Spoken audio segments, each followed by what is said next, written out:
Nous devons ensemble avoir conscience que nul autre que nous-mêmes ne viendra sauver notre nation et que cela exige de chacun de nous une mobilisation tous azimuts. Peuple congolais, il est temps de nous lever, de nous serrer les coudes et d'agir pour défendre notre patrie, notre intégrité territoriale et l'intangibilité de nos frontières. La République démocratique du Congo est victime d'une nouvelle agression rwandaise et des actes criminels et terroristes du M23.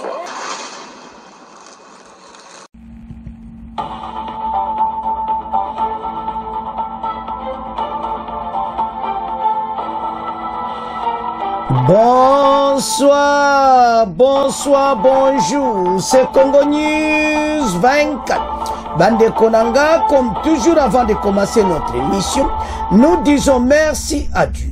Nous disons merci à nos chers abonnés et téléspectateurs qui nous suivent partout dans le monde et en RDC. Bande Konanga, soyez les bienvenus.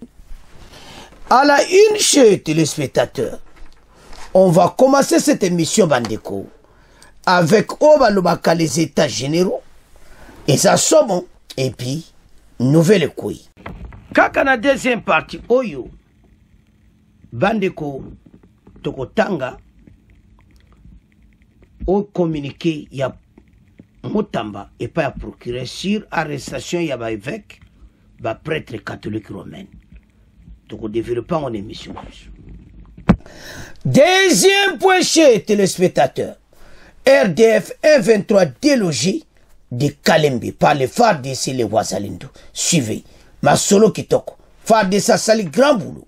Et puis Togoyoka, Chiko Chitambui, visite naye na ba centre d'entraînement bandeko na Chopo. Alors, tous à la connecter. Chers téléspectateurs, émission Nabise Bandi, et comme étant au solo ensemble, ma solo yamboka. Bandeko, premier point, toko division en deux parties. Toko banda d'abord sur la justice malade. Oyo les états généraux au banda. Bandeko makambo zaminen. Et puis la deuxième partie, toko loba sur l'arrestation yaba prêtre na évêque catholique. Signé Constant Mutamba. Match za mobulu, bokolanda on émission oyo. Alors, bandeko, la justice est malade. Makambu oyo en tout cas Mutamba tikiti. Les états généraux à Kobanda. Makelele deje bandi na ndenga muketi. Passe bako kutana entre ministre de justice na cour suprême ou la cour na biso constitutionnelle bango nyonso bako zala ensemble. Bayeba et puis brad bayeba nezoleka et puis bras de fer wana eza ajouté. Mutaye ba position na ye, mais ba appuyer ba réforme. Parce qu'ils sont soutenus par les chefs de l'État, donc ba magistrat nyonso, il faut pas l'obliger à côté ça, pe ba réforme et salam. Parce que idée zala qui ba comme une idée mieux que ba bloquer en haut, mais déjà calendrier salamaki, mena bango tout ba yokani, ba kozana les états généraux. Yemo le chef de l'État à cause de la wana pona kofungola les états généraux. Situation d'inezoleka entre bango na justice. Mutamba aena mopepe asika. Mopepe ne lobi que batu nyonso oyo basala sala bambeba bakolandela bango. Chose oyo ba jijwa nyonso so balialia bambonga batu, on ne sait pas. Ils ne veulent pas écouter de ça. Mais, et l'on ni bagoya les états généraux. Et c'est pas batoyer baka pona ni justice chez sa malade. Pourquoi ça n'avance pas? Et l'on connaît toko ça la pour justice sur élément. Solution zakaramoko. Ba juge, changement de cœur. Ba juge bazana affection. Ba juge bazana ba décision moko juste. C'est même dans la Bible. Bazana ba décision juste parce que il y a des familles qui pleurent. Il y a des familles qui se trouvent dans une situation difficile à cause de la justice. Il y en a même qui ont perdu leur maison. Bamusu ban botola ba parcelle, ba botola mo biloko ebele, bamusu ba kangisa bango. Kapo yaza mokonzi. Voilà ce qui manque dans notre justice. Ba liberté provisoire zaka na mbongo na yo opesi ba kabuli ba 50 000 $, ba 100 000 $, bazo kabula yango. Et puis banda ba tie bancarisation et stopper bango. Ça dit yo ba katele boyna kero pesa mbongo liberté provisoire wapi kuna. Soko pese ba mutoza na problème. Mbongo on va charger combien les tiango na nini. Donc ba komi na situation moko difficile. Ils ont bénéficié beaucoup d'argent tabo kanga ba politiciens période wana. Oyoko ba kangi mutu ba après liberté provisoire abimi. Ils donnent l'argent. Ba kokata ko résister te na corruption wana. Mutu aza juge na mona 100 000 $ te un ba pesi azui. Alors, tant Mutamba il y a eu des menaces. Mais il a résisté. Un lobby qui a changé de direction au continent. Il a même eu des coups d'appel.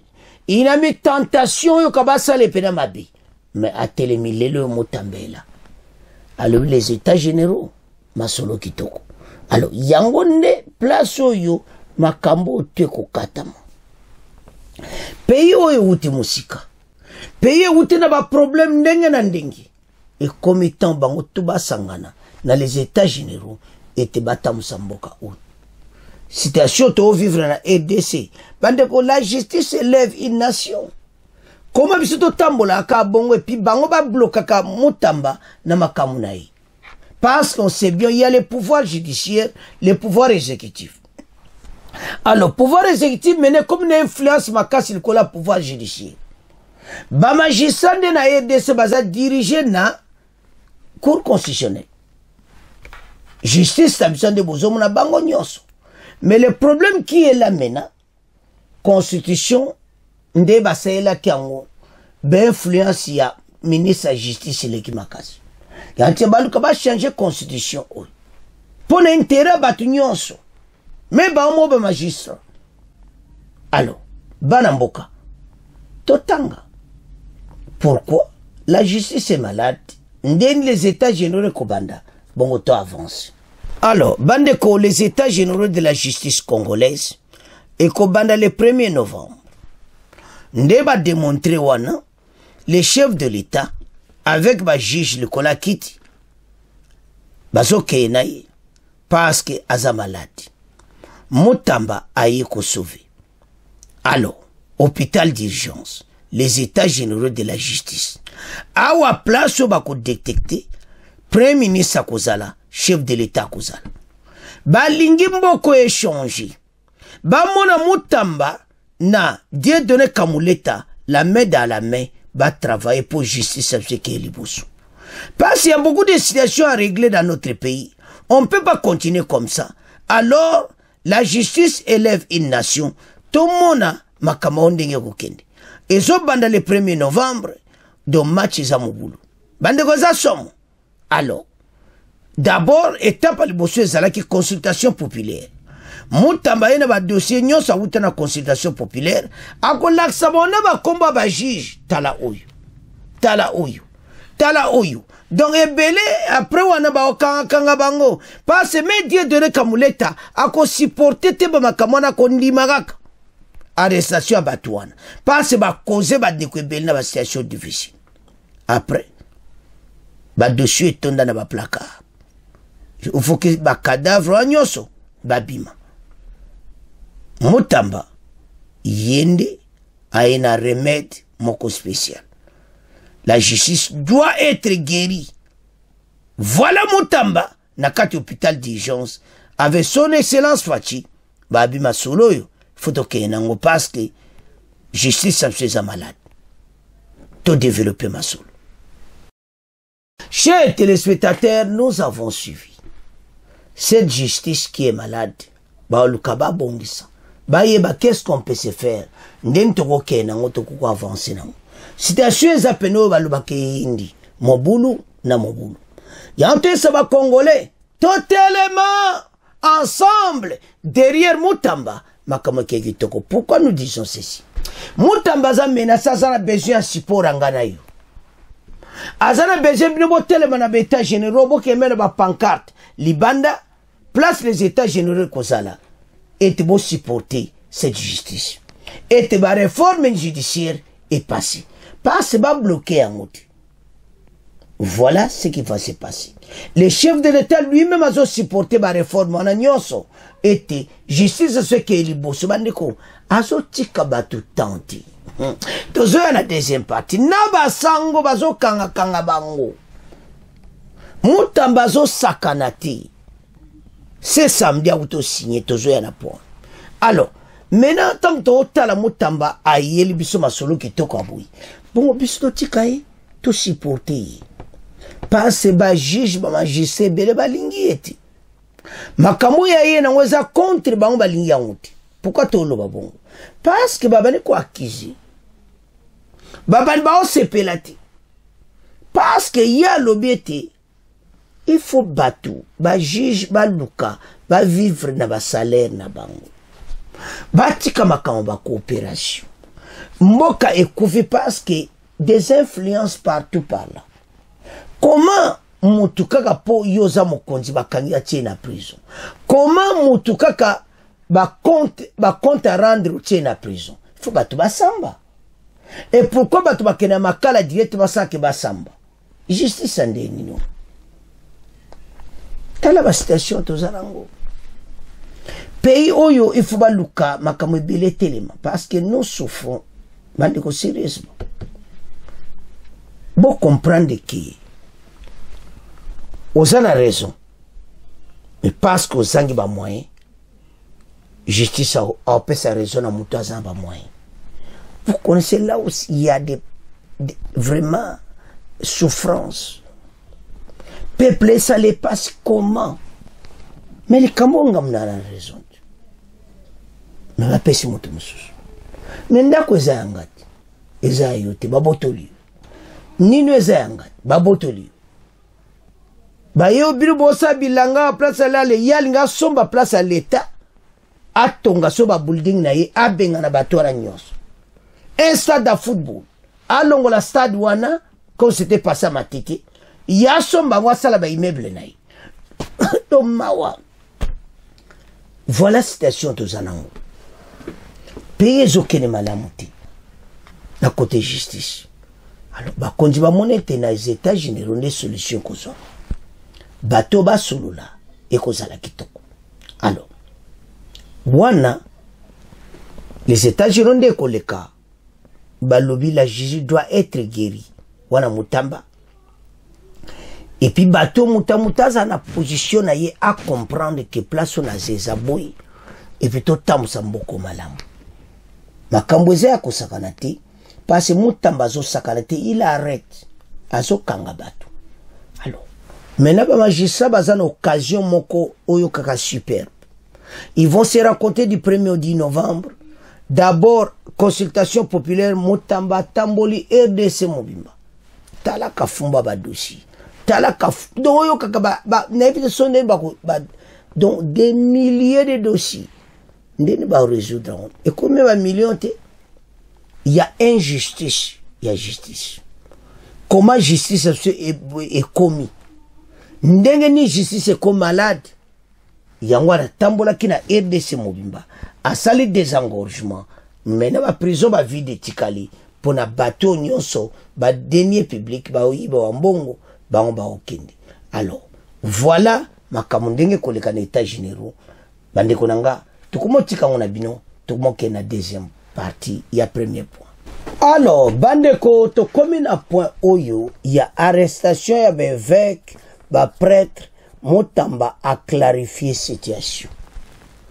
A commis le procureur près de la cour de cassation que avant même on menait ba action et arrestation contre Basango, ba prêtre bevek y a catholique romain, il faut d'abord autant la règle bien haute aussi na Saint-Siège et tout ça sur la bango d'abord confidentialité. D'une manière ou d'une autre, ezaka makamoto le bete justice balandela ango très bien. Parce que dernièrement ambongo azaki interpellé. Bae ko monaki il fallait nanu ko respecter ba règle oyo bazana ngona Saint-Siège ko sola na bango ya mutamba clarifier situation wana a comme le procureur qui avant de poursuites judiciaires contre bango ba sango ba prêtre ba catholique l'église romaine solo na bango confidentialité do privilège na bango pour basia bakor na Saint-Siège ndenge wana.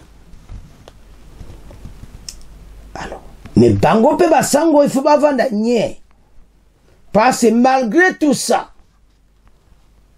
soki ba moni pene likambo agraba okanga bino il faut pas tikapi ba yo kaba ezate pour circulaire oyo et protéger bango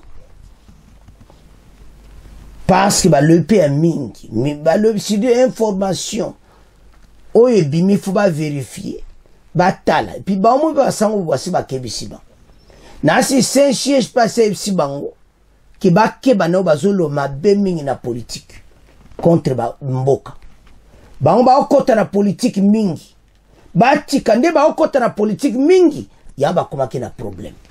Alors Motamba a éco clarifier situation circulaire et pas procureur ko respecter ba corps à Saint-Siège d'autant les tokutanga ne to comprendre la situation et ça moulu. Constant Motamba rappelle au procureur général les privilèges des évêques catholiques, prêtres et clercs. Les ministres d'État de la justice et garde son Motamba au procureur général les privilèges des évêques catholiques, les clercs, les religieux, interpellations, poursuites et arrestations.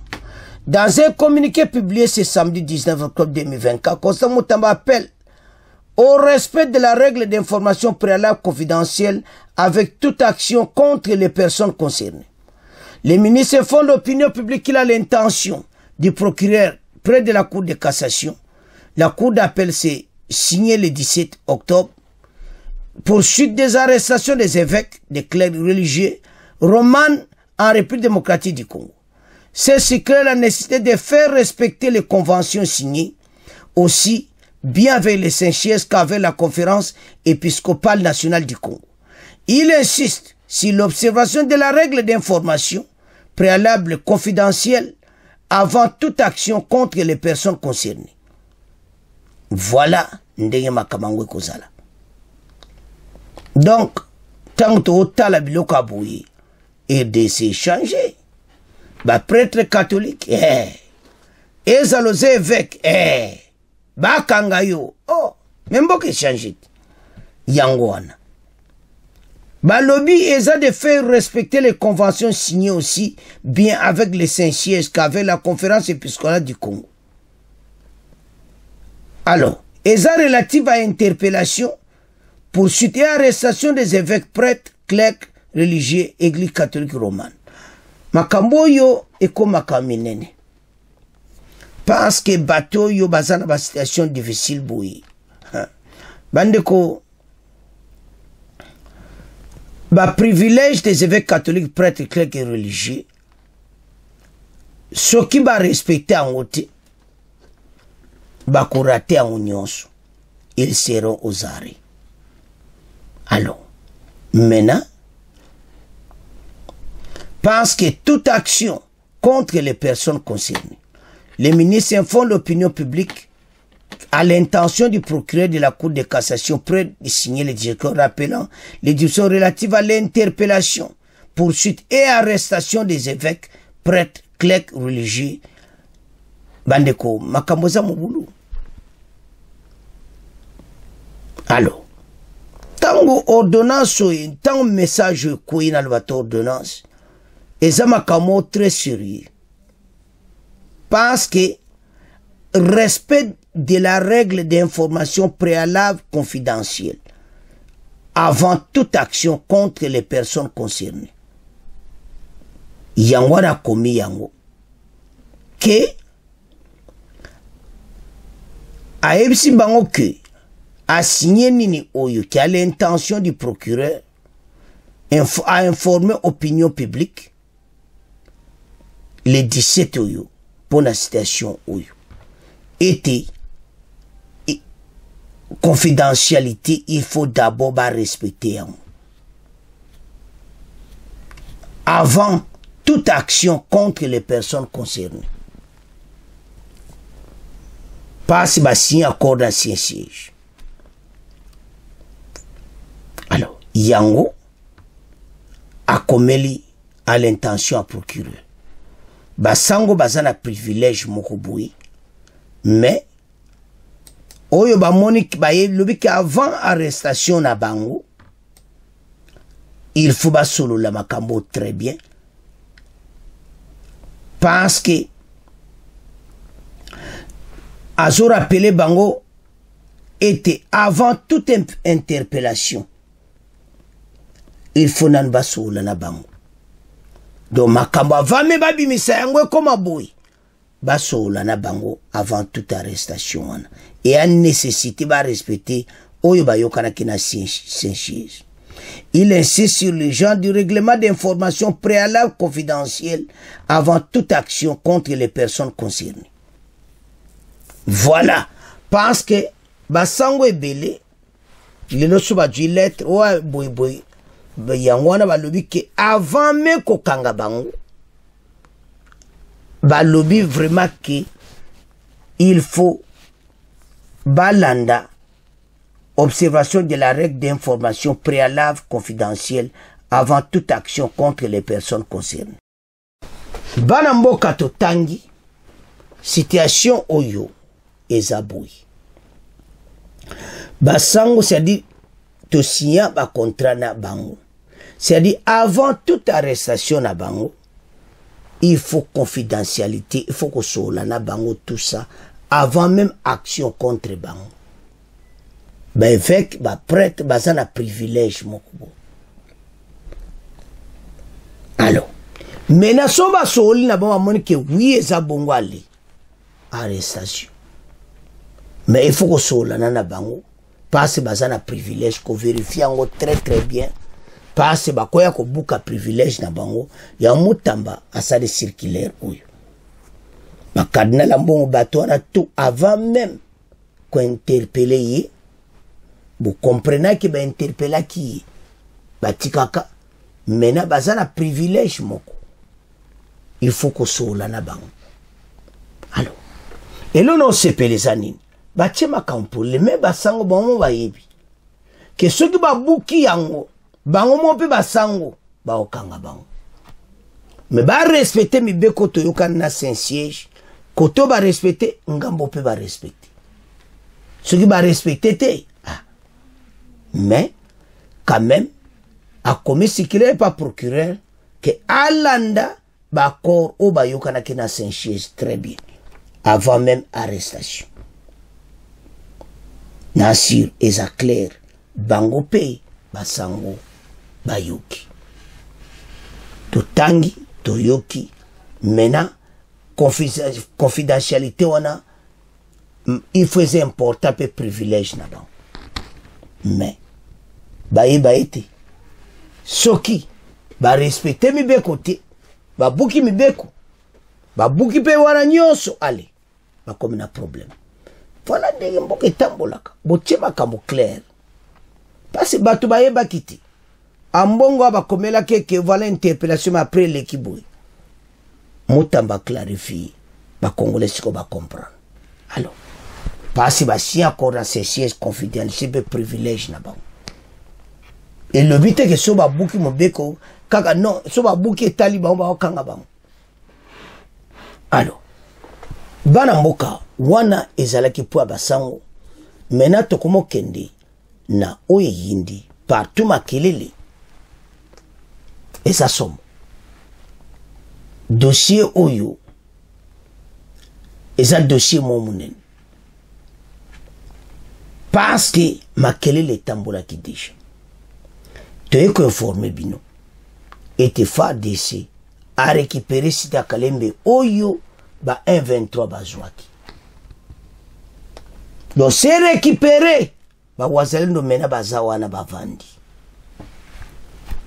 Et puis ba perte à danger côté ennemi. Ba perte Kagame a joué za ko sakanati. Ba récupérer. Voilà le otoluka. FARDC continue boui. Toko récupérer ba territoire nyonso.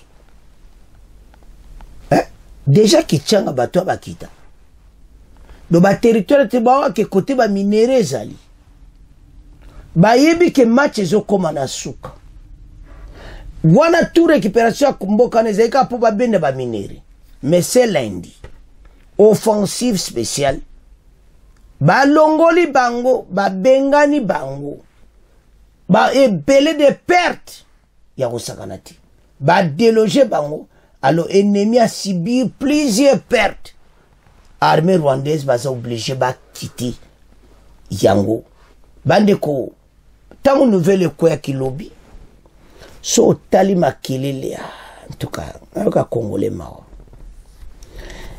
usoyi batike za mboka na yo ceux qui le to qui va boto localité so za vrai congolais et ko salo pasi comment yo kene ko sepela ah voilà ko ba sa elo te ba boto le suba localité mususu bino ka ba accord maintenant to eli bino bonne nouvelle FARDC a botoli yango et puis Wazalendo a vendu wana et puis plusieurs pertes à côté Kagame bandeko guerre ko suka biso to kozana victoire batebele ba ondima to eza moko ba preuve to laksa bino armée rwandaise a commis un pas dedans, un pas dehors dans la pression diplomatique. Ce qui se passe à Luanda pour satisfaire Bangwata Muketi. Bamba linga ngoti. Bamba linga batika mo liba bilo na bango mais comme taba benga na bango na mboka na biso. Bayebe te samedi archa du makoki. Bayebe te temps yo FARDC komi na force ko sakanati. Bayebe ke Wazalendo déjà se akubi na makambo nyonso. Alors, ils ont délogé l'armée rwandaise dans cette cité, près de Massissi. Bayo Kibilo Ronabango. Ils ont pris la porte à Walikale na Massissi. Et permettre Bango Bakota Walikale. Non, Bako permettre Bango. Alors, beaucoup de message à forces armées. Parce qu'on déloge bateau, ils ont facilité. Mais tu parviens de déloger Bango. C'est ça l'essentiel. Il y a un peu ça va congolais là. Tokumi Samboka. Ndenge ba bote ba villageois sa patriote ça le passe. Même nga le son qui va bote la salanga passe. Mais ce qui est vrai, c'est que notre armée et ko tikala ko choueti. Boko mona na mikolo koya. Akora Luanda simba te passe wana za onsi te po ba songe leki. Tout se préparer to boto la territoire nyons. La preuve là. Bande que belo ba ce territoire mo si boto la bon, on le bolo pe mingi yangwan. C'est notre pays, il faut les appuyer FARDC. Pourquoi être contre? Et ce ça congolais. Pourquoi dire des mots comme ça? Alors, maintenant, ba perte à kosakanate côté ennemi. Ba frappe yo FARDC sa beti na Wazalendo ba ko résister total RD 123 oyo kaka délogé de Kalembe par les FARDC et les Wazalendo. Flash report, les forces armées de la République démocratique du Congo ont réussi à déloger les rebelles du 123 RDF du village de Kalembe. Suite à une opération décisive, les FARDC ont repris le contrôle total de la zone infligeant de lourdes pertes au 123 RDF, dont la majorité des éléments se sont repliés vers Massissi. Les FARDC restent vigilantes pour garantir la sécurité de la région et prévenir toute menace. Les combats opposant les rebelles du 123 groupes armés volontaires FDP Wazalendo ont repris une forte intensité dans la matinée du lundi 21. Ces localités achevalantes du territoire de Massissi Walikale, à 40 de kilomètres l'ouest de Kichanga au nord Kivu. Ces affrontements qui avaient déjà lieu la veille, durant toute la journée, ont repris ce lundi autour de 10 heures locales depuis ce matin. Et puis tu as quoi prendre et tu vas déloger Bango. Nandega Mukete, alors Chico, ministre de la Défense, bon continuer ma solo. To benga na bato Kagame onyonso Kagame a senti que Fatine Ntassi ma solo bakende. Bande kota la nyonso to oloba. makamagero yo tozo batende ne yo kende bomona pam ka bwe peto gain baterenyo to botel peto bengane ba tebite zo likasima kuna ya to za mayele mais to commenter biso to za toujours pour faire d'ici alors to landa extrait oyo aprende to ya na message ya Chiko Chitambwe et pas aller na Chopo. Sécurité. Au Nord Kivu, la situation est restée tendue toute la journée de ce lundi dans les localités de Kalembe et Kishali. C'est à cheval entre les territoires de Massissi et Walikale à une quarantaine de kilomètres à l'ouest de Kichanga. La zone a été le théâtre d'affrontements opposant les rebelles M23 aux groupes armés VDP Wazalendo. Après avoir perdu ces localités en faveur des rebelles M23 RDF hier dimanche, les combattants de Ndouma pour la défense du Congo, NDC, sont revenus à la charge depuis 10 heures heure locale ce lundi. Certaines sources affirment qu'autour de 15 heures, les combattants de Guidon Mouissa auraient réussi à déloger les rebelles M23 et à reprendre le contrôle de Kalembe. Toutefois, la zone reste instable, indiquent les mêmes sources. Bandeko o balubake yindi déjà. Eza somo. Donde to landiwana. Plusieurs pertes ya côté armée rwandaise. Parce bako permettre bangoti. Na mikolo yote. Watu bima banani. Faut kena ndingi basa ba négociation à Luanda. To kena ngo avec force. Bisuto zalo na force moi makasi pour bango ba respecter makambu wano bazoloba. Bandeko, tout a commencé à 10h local ce matin de Tolandiwana. Ba déloger bango plusieurs pertes à côté armée rwandaise. Et les Wazalendo sont là maintenant à Kalembe. Oui, c'est entre Walikale et Massissi. Ba petit marche en arrière bazongisima. Voilà ma kambo tolo bakina bino bandeko. Et tes bateaux bazana porte soit kolekati. Tout est bloqué partout. Bazana place à kolekati. Tato lo bandeko bazomono kakaboui. Tout ce qui wapi. Ba déloger bango. Ils sont partis et c'est fini. Basé sur la place. Voilà l'autre Luka. Notre armée, avec cette force, to gagné l'armée rwandaise, to bengana bango du territoire congolais. Alors, banda lelo, tous ça la optimiste que nous allons gagner cette guerre. Et puis, bah, ils soto au monde à bango les sous-soutis. Ils vont disparaître. Bolandi, biloko moto ya phare d'ici, et beti bango, nandenga moketi, ba frappe. Maintenant, Wazalendo à présent. Alors, bon, moi, t'es que grand travaux au salam. Dernièrement, qui tchanga bolandaki. Alors, maintenant, tu comme na Kalembe, ban bakende wapi. Bakotika ba onze la mokote. Et puis, nde bazamba au risqué penaki tout le monde. Et rango bato so bazoye sabomba bimana malembe. Mais so bato site bakosila. Parce que biso tozoye ba valeur armée na bisoti. Biso to kansaka ke armée na ndenge zalaka liboso non. Oui, armée rwandaise to il faut to ba vérité baza makasi na avancer na bon basalaka ba bandaka. Mais biso to y après avec la loi de programmation militaire, tozo comme kalaté place bombaza. Parce que tozo frappé bango et l'accès que nous avons des choses supplémentaires le kona ba. Dans senga bisonyo so derrière notre armée FARDC, bende le koyati pour macho yo to sito gagnant. Alors, bande comme maintenant to ke na Chopo. Na Chopo et pas au Chiko Chitambwe akene ko tala ba formation ko tala FARDC. Ya za commandement et opération tala bango ndeni makabozo kende. Amoni penaki ba recrutement sama kitoko, bo ba rejoindre ba sa musala bien et tout ezokene kitoko. Donc, tout le monde a mis plusieurs FARDC bako téléma pour na école. Nous allons nous battre. Moutako tikela bato on a pas prévu ngo keto toza makasi. Tande tout déloger bango Kalembe makele les tamboli partout selon la na bateau yo. Bande ko est-ce ça patriote.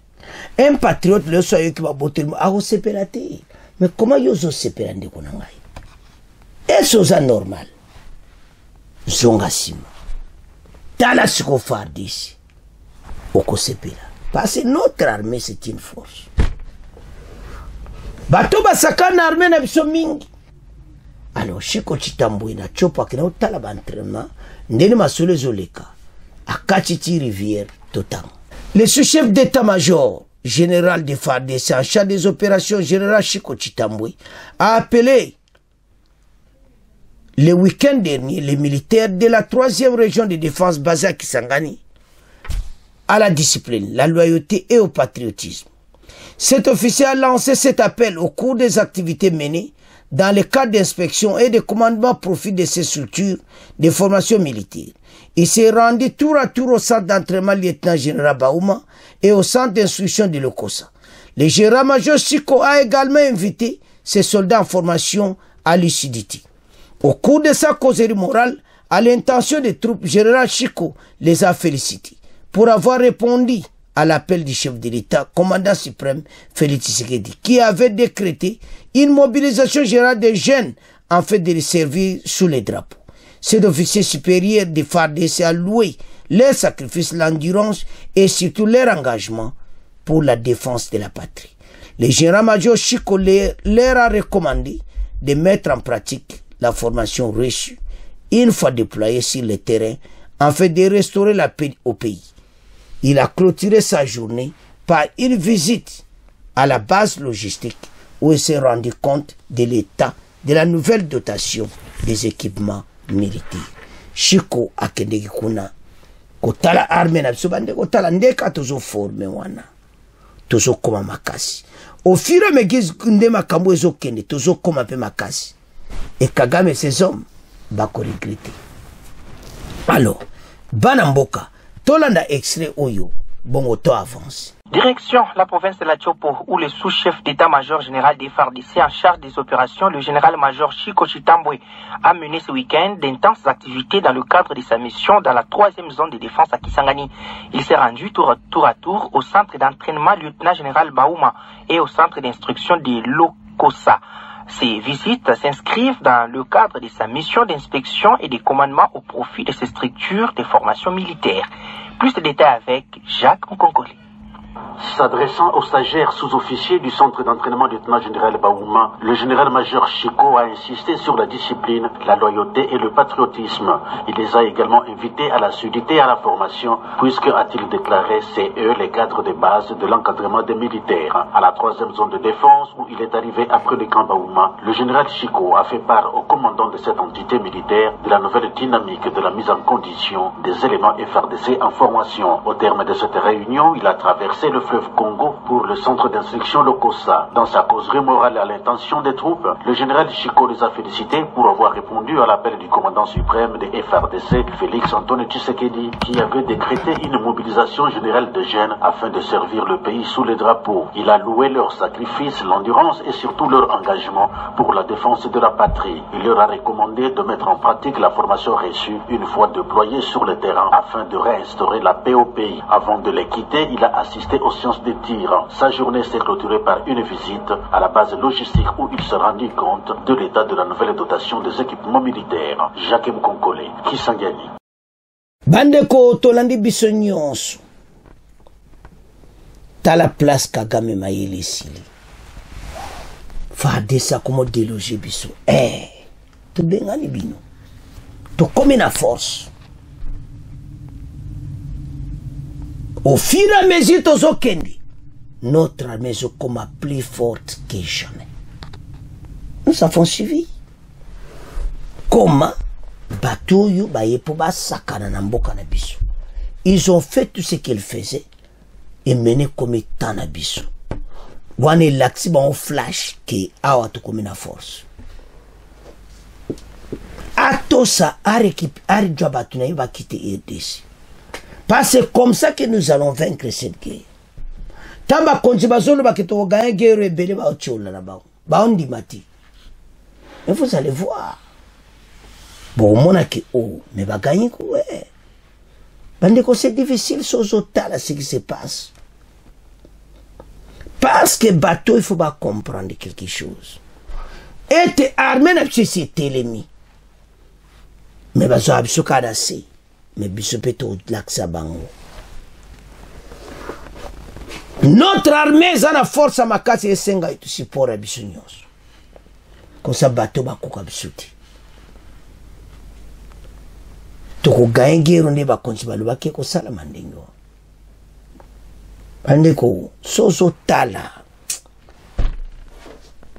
Parce so esi bandeko nyonso tato sala sima armée. Armée zaga moko.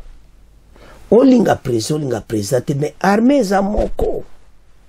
On ne peut pas se séparer à ce point de vue. Donc tous à l'ensemble et tout le monde a des exploits. Tout le monde gagner bateau nyonso. Alors, bandeko, voilà. Commander ni makambo pays za ko avancer kitoko. Congolais nyonso ko sepela. Azomona oui notre pays a progressé. Et ça la kitoko yemo shiko amoni penda boy. Comment armée n'a pas entraîné sur les kitoko. Ali oui na sa motema. Abi voilà kala tete ko gagne bitumba. Parce que le nombre de soldats compte. Technologie beaucoup ici mais hermo est limité. Alors tant que comme benoga pembeni bwenda kupandaku tama kabangwe comme penda mobulu bokomona. Alors bandeko en tout cas FARDC a commis vraiment la position qui toko. L'entraînement je continue parce qu'il faut tout baksa nombre. Payer ça mon ennemi. Faut pas ajouter peine comme un parce que déjà sur tel cas superficie à RDC.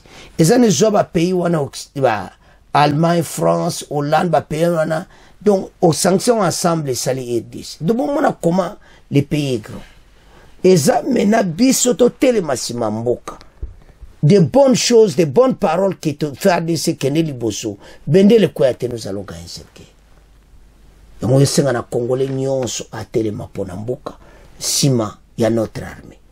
Voilà, bande konanga tolandi biso nyonso. FARDC en force et c'est pour cela nous allons gagner cette guerre. C'est à ce point. De comment clôturer mission na biso. Bon continuez à s'abonner massivement. Au revoir. À la prochaine.